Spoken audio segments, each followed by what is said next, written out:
it not want us to I be great? don't know. They're just blocking our blessings. They're blocking our love. Hi. Hi. I love you. Love you back. How are you doing today? This is our first day of summer. Are you I enjoying it? know. Oh my God. I love that we are doing this on the first day of summer. Right? Because we won't even get into all of 2020. Like, has 2020 not ran us so low? Like, what are we going to say, right? Like, we're going to be like, well, back in 2020, y'all. Listen, I'm like, so I just wanted us to do something for the summer, even if we are still quarantining, even if we can't really be together. But I wanted us to be together, and I want the world to get a little glimpse of our little combos, because we be hollering and screaming and just acting a fool all night long. I That's know. That's the wonderful thing about quarantine, right? Like, we're actually talking on the phone now. Like, people are calling each other. Like, we're also desperate for human interaction, that it's like, are you home? I'm calling you. Hey, and even if you're not home, I'm telling you to get yourself home, and then I'm gonna call you on the whole way there. So it's been so great. So we can't start the conversation without talking about this anniversary and how you were just adorable in the white dress and the sweater, the oatmeal sweater. Oh, like, let's get into that. Were you so shocked and surprised? And okay, first what do you think? I mean, I give it up for all the brothers during quarantine trying to do anything, Mother's Day, anniversary, anybody who got married in May and June, March, April, May, June. I am so sorry. Right. But, and I even let Boris off the hook. I was like, babe, just like breakfast with the kids, like, it's cool, no pressure. But he called you. And we got it together. And I just remember, listen, that was all Boris. He was like, I want to surprise Nicole. Like, Cassie, don't go over top. I'm like, what do you mean? Like, over the top? Okay. And all I knew is I was sitting at the top of that Malibu rocky morning. And I just saw these two beautiful people just walking down the coast barefoot. Oh, there's so many restrictions right now. Right. Everywhere, on the sidewalk, on the beach, in the parking lot. Like, you can't do anything without a mask on, with a permit.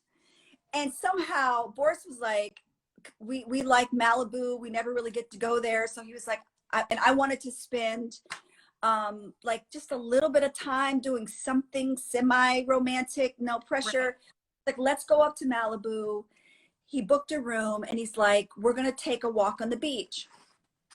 So I had this African dress I was going to put on from Ghana.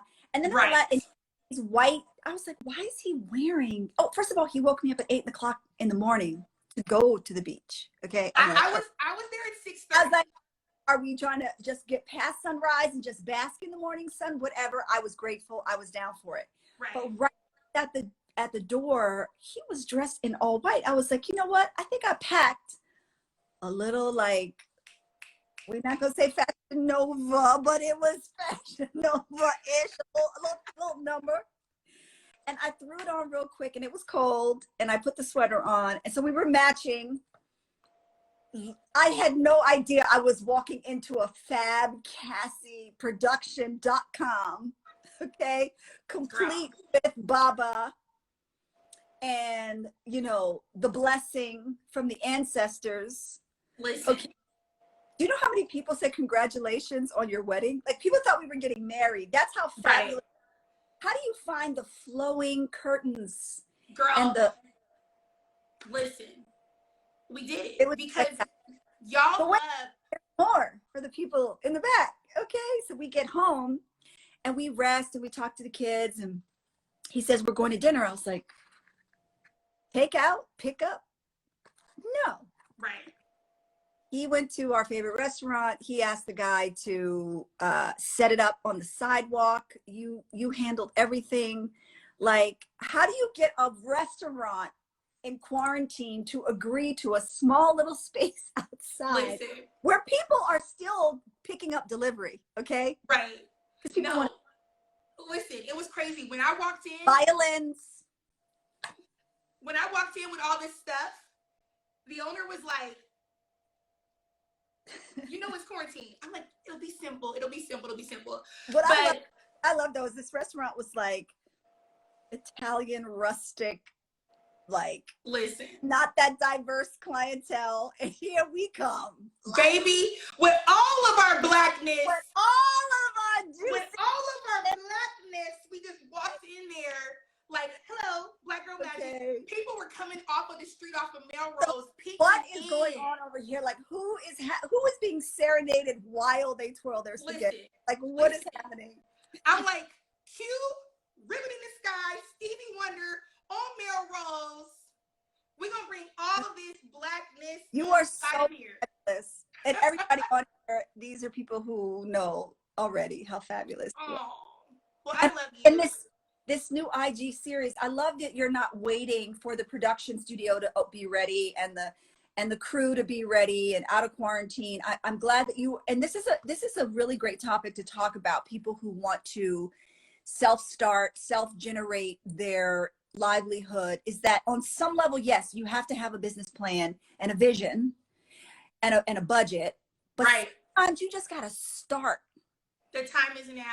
You know, you just have to start where you are, and when you feel blessed and ready, then, you know, this IG live series is really a real. I can't wait till we're in the studio with the lights and the sounds and the mic and the real makeup. I pulled out my green eyeliner for you. Listen, baby, I have the ring lights going. I mean, am I lit up? You are lit. Listen. There's so much to talk about. I know. What are we going to talk? Okay, first of all, there's Juneteenth. There's us as a people. There's our future as a people, our history as a people. Then there's the motherland, the Ghana trip we shared together. Then there's the plans for 2020, 2021, and motherhood. Okay? That's why the time is now, Nicole. Our conversations between you telling me just do it, my sister Amanda, the Mrs. Mason, in here telling me, she said just start. Because, you know, I'm like, well, you know, when I lose 20 pounds, okay, but when summer is out, okay, when Kylie goes to camp, and it's just like, we gotta stop having all these excuses, waiting for it to be perfect, and just starting. So that's what we're doing. So let's start. Like, someone had just asked me if I was Ghanaian. No more. Story, girl. I am straight from Baltimore. Baltimore in the house. Be more careful, okay? Right. And for the record, if Gabby Sidibe was here, she would make fun of me because I always enter the room like, I am not mixed. I am just like, I'm an African-American from the East Coast, from Baltimore, Maryland, went to school in New York. My husband, however, is Ghanaian and German. And so amazing. Let's talk about that. Let's talk about your Baltimore roots really quickly. Yes. I'm going to give you a sentence and I want you to finish. Yes, Moses. Sorry, my sis. You ready? Yeah. Okay, let me give you a quick sentence. Because we're talking about Baltimore, talking about how you grew up. You know, I won't even tell the folks that you called me Monday talking about what you wanted to do in Baltimore. But what if? We might have to. You never know. There might be somebody on the call that's trying to figure out their calling. Okay, we'll get into that. We only got 45 minutes. Okay. What is the most powerful lesson that your father taught you? Because you know I met your daddy and he doesn't play any games, baby. He told everybody, sit down on the bus.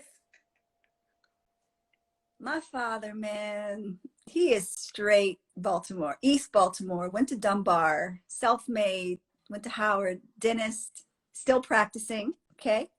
Because when you're born in 1941, work ethic is in the fiber of your being, right? Like he does not work, like not provide, you know, he's really old school. So I have that same kind of I don't have the luxury to give up.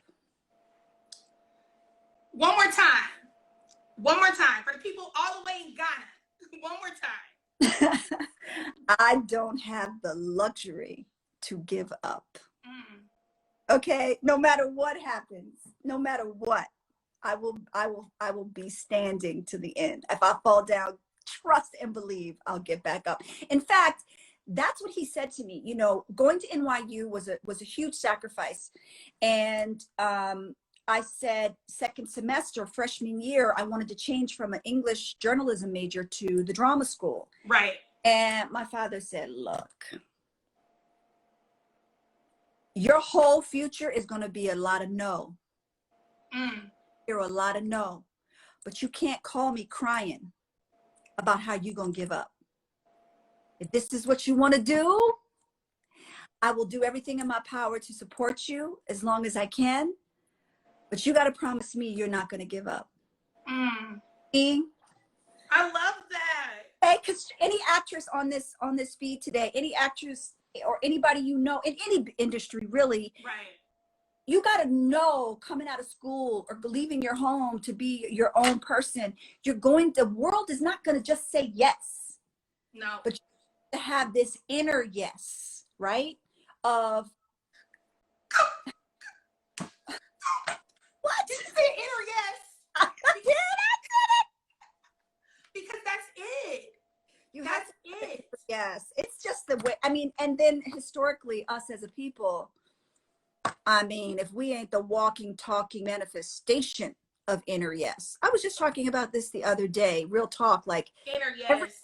Everything you could possibly do to a race of people has been done. I mean, literally, like everything times 100. Like taking the ships, the Middle Passage, the death on the disease, the plantation block, the plantation itself. You better come on. Jim Crow, lynching, convict leasing, peonage. What? Come on, civil rights. I mean, listen. Stop. And so remember when we were in Ghana and we were in the slave dungeons, and particularly when we were in the one with all the women. Yes. And we were thinking about, for the people who don't know, when West Africans or whoever along the coast was taken, they were brought to these slave dungeons, sometimes called slave castles, but they were dungeons, and the men and women were separated from each other. So she's talking about the female dungeons that are still standing. Like you have literally a 400-year-old crime scene still standing. Listen. That you can go see for yourself. Listen. And when we were there, Nicole, and people, some people here on this call maybe have been, we felt the overwhelming power of that moment. We could hear, like, our ancestors, these strong women who had made it already through, like, getting captured, who had made it already through months of this. Of abuse, of torture, of being separated and torn from everything they knew. Now they were still able. As sad as that made you. Wait. There's my love, meaning brotherly love. Hi, Forrest. He can't be left out of nothing. Right. So when you're there for the first time, right? First of all, the smell, right? Because it's soil in the bottom of the dungeon. So all the people who died, all the decay, all the debris, all the flesh, all the bones, all the feces, all the blood is still there. In the walls, the scratching on the walls, the holes where the chains were linked. It's all still there. It's not imaginary. So there is the dank soil of what transpired that is still there, right? And it's devastating. I mean, Sophie's been there a couple times, and that last trip that we were with, she just held me because it hits you like nothing any history book could ever tell you. But the flip side, when you leave, you have this sense of being unstoppable, right? Did you come back on fire or what? Listen. That somebody survived that dungeon, right? And another sister survived. That same sister survived the Middle Passage. She survived the auction block and the plantation. She then had children who had children who had children who survived, and then made my mom and dad, and then made me. And so like, our inner yes has been screaming and has been royal and has been strong and has, like we knew we were great, even despite everything that was given and put our way. And so, you know, think about how powerful we are as women. You know, my whole platform is all about empowering young women, inspiring young girls every day in my school and with Tina's Angels.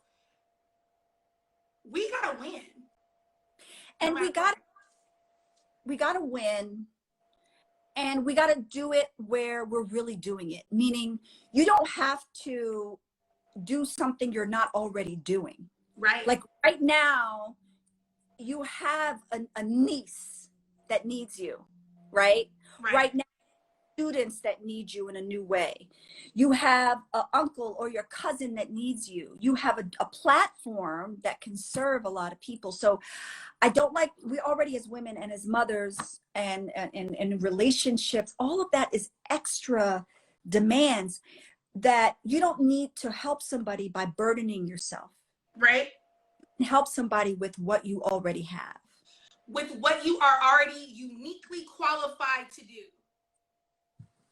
My inner yes is like, nope, that's not your inner yes. My inner yes is I want to love on people. I want to hug people. I want to just be cute. I need glitter. My inner yes is like, I want to look at some flowers. It's whatever you are uniquely qualified to do. Yes. And if you need to give glitter and sparkles to a little girl, that's exactly who is going to be on your path. Right? And so when I came to visit you at school one day, because you had given my daughter the most epic quinceañera / bat mitzvah, the Indian princess, rite of passage, slam jam birthday party right before the quarantine, mind you. Right before COVID happened and it shut went crazy. Monday.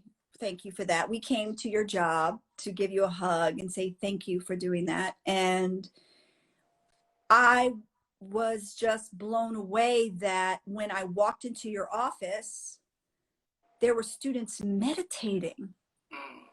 Like you had figured out a way that, yes, we need math and science and English and history, but there needs to be a healing of the spirit in these babies. Period. Absolutely. Whether they were the ones in trouble or the ones in need or the ones that were just present. They needed that moment and that tool. Like you had figured out a way to put that tool in the school day. You know what? Stop talking about that, by the way. Oh. And Nicole, I think that if we look at, take back from the idea of racism, right? And then we bring that to education and to schools, there's been this systematic racism that's in our schools. And like, I'm just so grateful that I'm working at a place, KIP, where I'm assistant principal, and I'll be opening my own school soon. It's a place where we see our kids for who they really are. Yes. And the reality of it is, Dante just might need a break. Come on in my office. Come on, because we can't be filling up this prison but you know what else? Jail pipeline.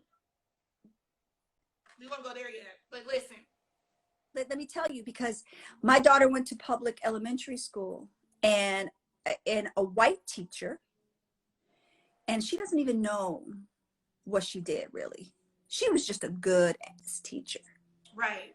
Grade, my daughter was probably one of 2 Black kids in the class at this particular school. They had done a lot for diversity. They had really tried to create a language around inclusion. They had really done what they right. And so after all is said and done, some of us are still, you know, we got naughty kids. Like, you know, the Black kids are naughty, white kids are naughty. So Sophie was being, so I got a call. She wasn't participating in circle time, you know, when they read and discuss. Like she drifted out the window and she was playing with sparkling magic markers, your niece. She was playing. And somewhere, of course, being the Black parents that we are in the white school, we had to pretty much show up. We're like, no, we're coming in. They're like, no, we just have to notify you of the disciplinary action. I said, no, we're showing up. Okay. Because she has a mother and a father. Because listen, we breaking generational curses. Okay. Even like 7:50 before the bell. I might have had on church clothes. Okay. I know Boris had on a whole suit. Like, Boris had on a whole suit. And he was like we are representing all African-American families out this piece. Okay. Like, so we came to the school, and this teacher, within 5 minutes said, Sophie is exceptionally bright. She is in need of a challenge. I don't know what you're claiming, but she peeped something that most non-us teachers don't peep. Yeah. It's Dante needs a break, but Dante might be the smartest kid in the class. That part. Dante might need a challenge. That part. You know, and so what this woman set into motion with that one comment in a parent-teacher meeting on the disciplinary, because she could have done a million other things that we see happen to our kids. Switch to a different class, disciplinary action, maybe suspension, all kinds of stuff. And she really set Sophie and her parents on a whole other trajectory that I cried at my child's 5th graduation. I tried to thank the teacher, but I don't think she understood the depth of what she did. And I mentioned this for any teachers on the call, or any white people on the call. Like, it's actually very easy to be a human being. You know, a lot of people are struggling with, what should I do? Good intentions. How can I help? But if you have any kind of sense or perception of yourself, you know what the right thing to do is for a child, or if you're a human being. You know how to say good morning to somebody you see every day. And that's, you know, I had all kids just need that. Korean lady they need that. This a Korean friend of mine asked me, how am I doing? And she was willing to get into it with me, you know, and that connects dots in a day, right? That's it. And I think that it goes back to this idea that we all just want to be seen. We all want to be seen. We all want to be loved. And I think that we forget that children are people who want to be seen and loved and heard too. Children have feelings. And I think that as educators, we have to start building those relationships. But it's funny that those same values, they tie into everything you do. As women, we want to be seen. As mothers, we want to be seen. As wives, we want to be seen. As baddies, you know, we want to be seen. And so it's this idea. So what drives your womanhood? How do you want to be seen? What drives your womanhood, Nicole? Because you just, first of all, Nicole has the best legs in America, best eyes, best face. But what drives your womanhood? Well, I think for everybody it's different, right? Because my womanhood is, the minute you become a wife, partner, and a mother, you know, I'm 4 people. There's no other way around it, right? Every decision I make is going to immediately affect 3 other human beings and myself. So my womanhood is really mighty. And I choose word, because if I choose any other word, I could fall over, right? Because you have to attend to your relationship. You have to attend to every age that your child and developmental stage your child goes through. Then you have to attend to yourself, your body, your self-esteem. You need to re-up your self-love. You can't sleep on your self-validation and your connection to spirit and God. It is a constant job, but I think of it as mighty. I think of my womanhood mighty. And when I remember that I'm mighty, I feel possible, creative, successful, sexy, juicy. I feel powerful. Okay.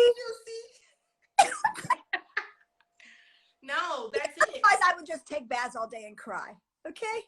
Listen, just straight up like close the door. I'm running a bath because what we have to face as women, we face so much, and we're up against it. I love that word, mighty. Gosh, I just think that we're so powerful, and you gotta tap into it. Juicy. Look, everybody's gonna be hashtagging juicy all night. Juicy. Blame it on the juice, baby. Okay, I'm not gonna go there. We not gonna that crazy. But listen. Yes.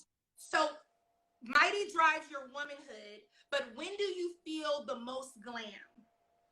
Because people think glam is about putting on the eyes and the makeup and it, but there's something about your being that when you just walk in a room, Nicole, we feel it.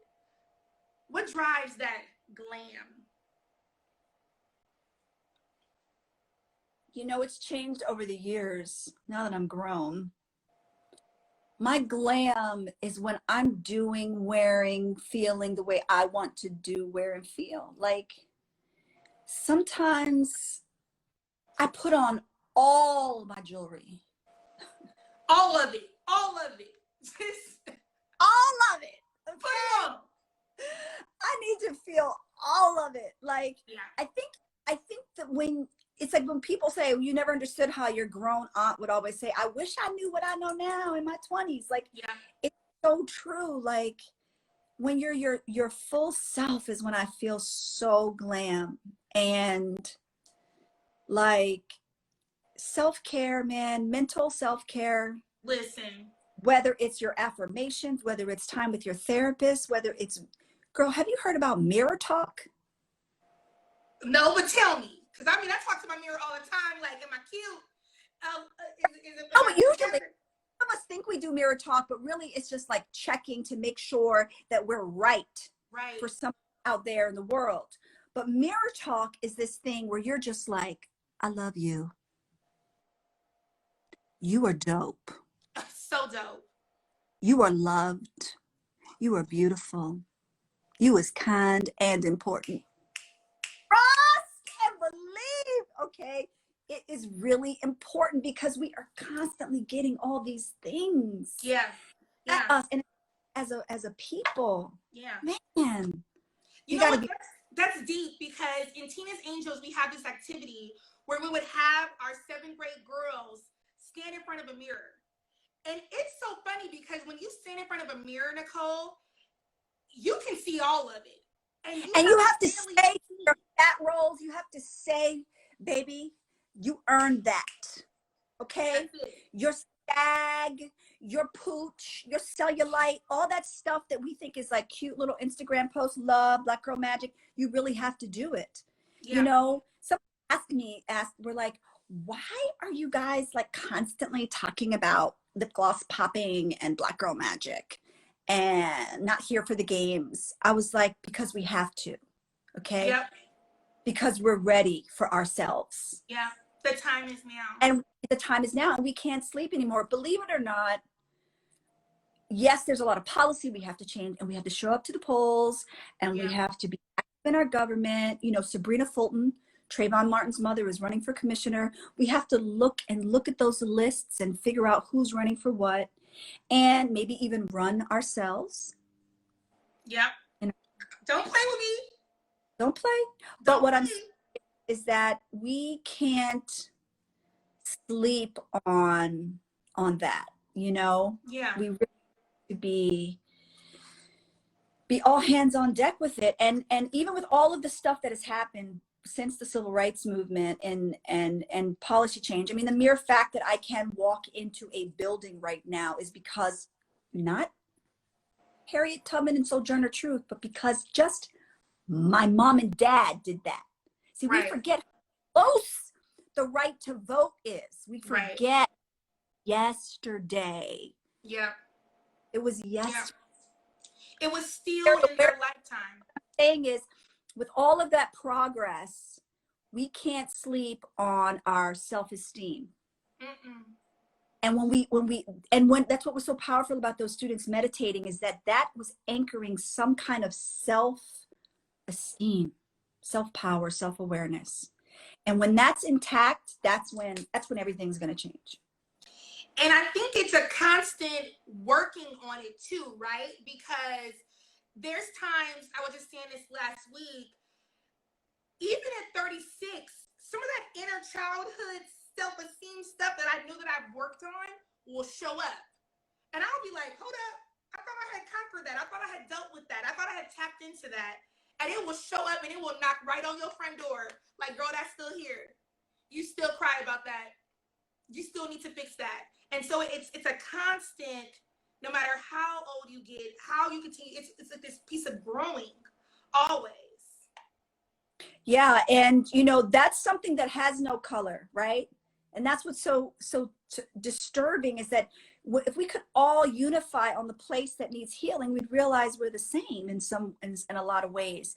But for us, we might have to use who we are to say, look, I still have these childhood issues, but for my Black children, hello, have self-esteem, I need to go to a therapist and check my anger or my depression or my ability to keep going, my motivation, right? So, you know, whatever it is you need to motivate yourself, but essentially we all have that pain. You know, Latinas have that pain, Black women, Asian women have that pain. Look, once you've been married and once you have kids and once you pass 40, okay, there's a woman in Kazakhstan right now talking about the same stuff. If Allah would let me, I would let this brother have it. Okay? Period. Right. It's all the same day, you know, yeah. And we really be vigilant about taking care of ourselves. Hi, Coach Leslie. And so that's the idea. You know, this series, I'm going to have white women on, women from India on, Black women on, plus size women on, skinny women on. I wanted it to be all of us, even in this moment of being Black is so just prevalent, and it's always been there and it's always been powerful, but we all have a voice. And I believe the human spirit, the human connection, it connects all of us women together. All of us have that same inner yes, inner no. We all have that same glam. We all are trying to find it. And so that's what this whole thing's going to be about. You bring that up because I tell the story about how I was here in LA at the Grove over on 3rd Street, and how I was sitting outside at an outdoor restaurant, and I saw this sister in full, it's I think it's called hijab, like her hijab, like the full covering sister, right? Middle. And she was carrying Victoria's Secret bags, okay? Hello. So she was still wanting to be fabulous. Yes. And beautiful. And she was with other women and they had their children. And it was 90 degrees, full covered, right? Yes. And her little baby 3-year-old boy went to the fountain, just like every 3-year-old boy all over the world. Little African boy, Italian boy, Mexican boy, Black boy in Baltimore. When you get to the fountain, you want to reach in and get the penny at the bottom. And scoop it. Sister, count to say something and then count to 3 in Arabic.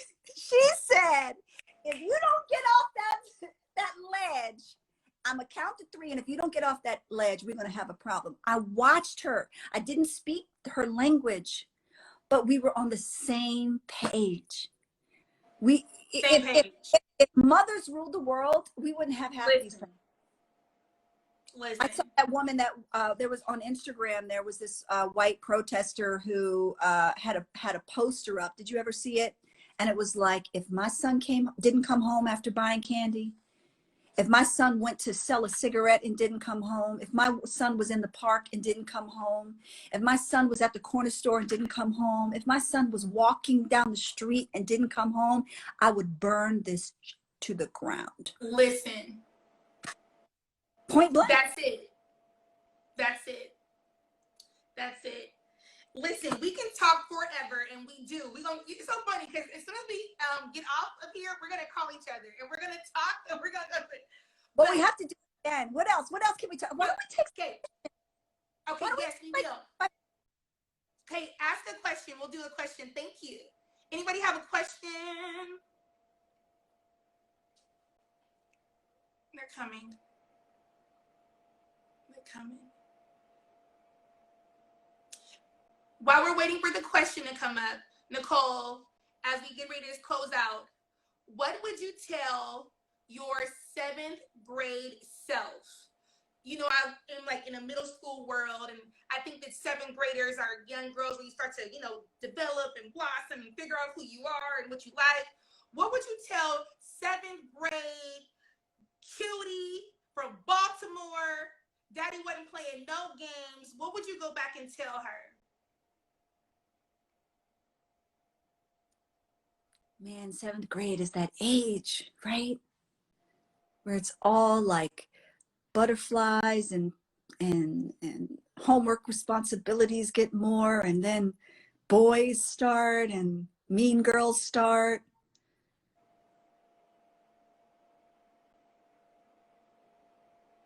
Man,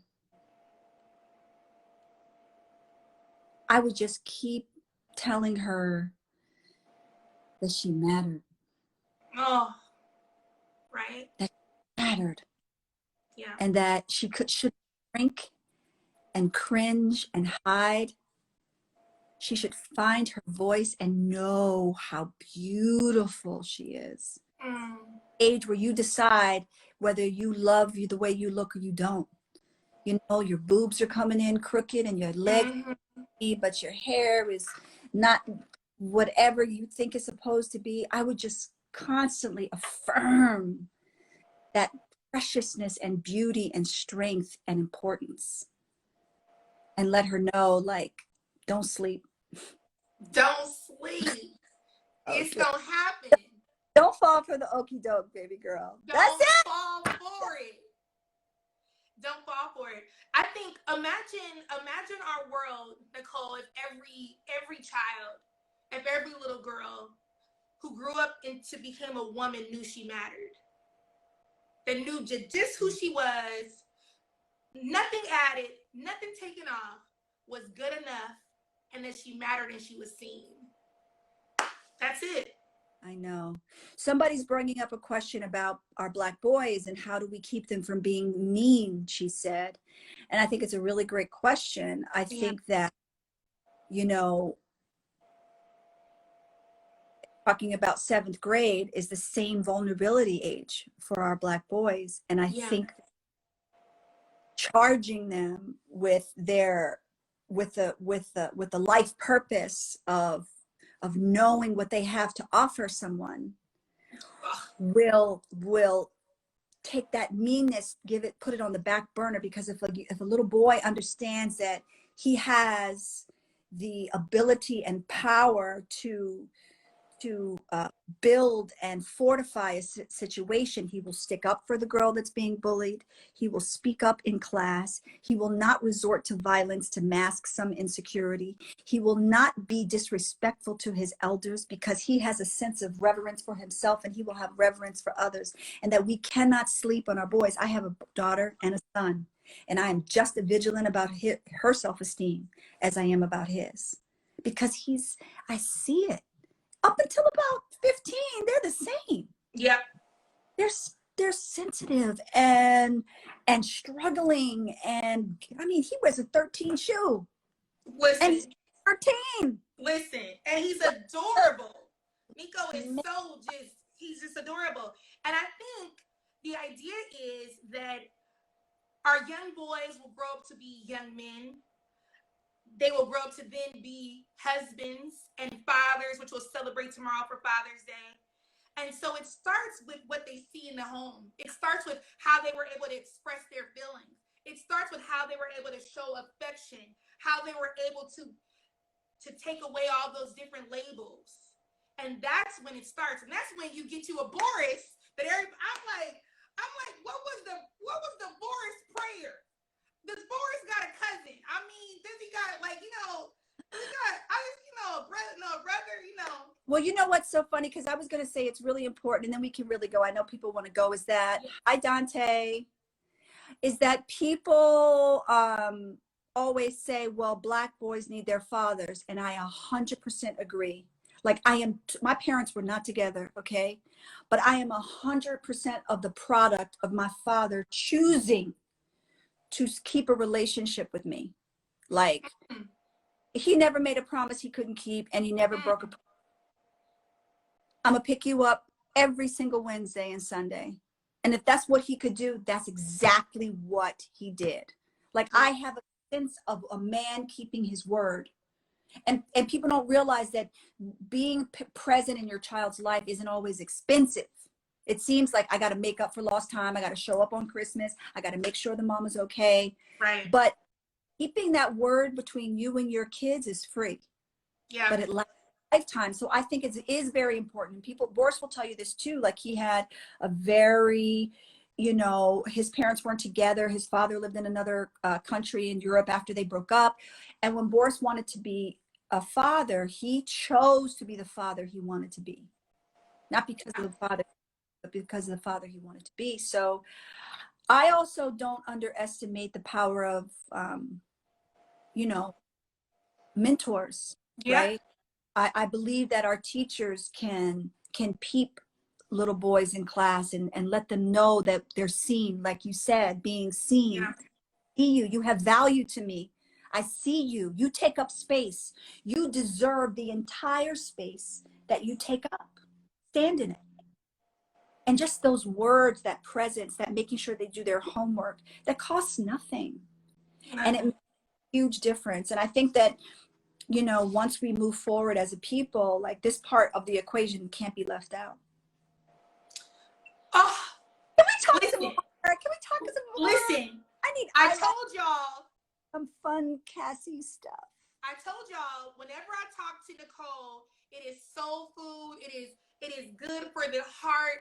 We met in Ghana. I have this beautiful artwork that I got there, and we would sit up in the hotel every night, you guys, and drink champagne and just talk.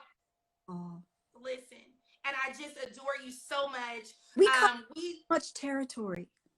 Listen, we talked about women, womanhood, race, men, glam, being a boss, being enough, mattering, inner yes. I'm gonna walk around with my inner yes in the mirror today and be like, girl, you got this. You got a talk show. And you know what? If your yes isn't together, don't go anywhere. Means you need to be with you today. Yeah. Period. So we're gonna end. I love you guys so much. Thank you for everyone tuning in. Obviously, you know, when the boss Nicole is in the house, people gonna come and just see. Is this your first show? This is your first show, right? This is my first one ever in life. And so we're gonna strike a pose. So my sister had this great idea. She's like, you know, when people in IG Live and it's all awkward, it's crazy, and you can't get the right screenshot. So we're gonna strike a pose. And then everybody will screenshot us. So get your angles. Okay, let me see if I'm cute. I'm cute. Wait, wait. People are gonna screenshot us? Yeah, people are gonna screenshot it. Oh, give us all the face. Don't play with me. Okay, you ready? Okay. Yeah. I'm gonna give a little shoulder. I don't know what to do, but I'm just screenshot y'all. All right, we're done. I will be here next Saturday. It won't be Nicole, so it won't be this amazing, but I'm kidding.